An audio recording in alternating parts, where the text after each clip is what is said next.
அழகி என்பேன். நிலவு ஒரு பெண்ணாகி உலவுகின்ற அழகோ, நீரலைகள் இடம் மாறி நீந்துகின்ற குழலோ, நீந்துகின்ற குழலோ.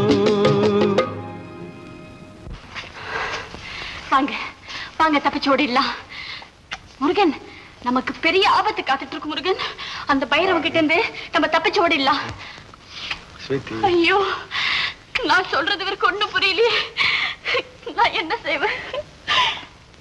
என்னங்க, நான் ஓடினா உங்களால என்ன பிடிக்க முடியுமா? ஐயோ, என்ன விட்டு நீ போறியா? ஆமா. முடியாது, உன்னை விட மாட்டேன். கையை பிடிச்சுக்குவேன். சரி, நான் உங்களுக்கு வேணும்னா நான் ஓடுறேன். என் கையை பிடிச்சுக்கிட்டு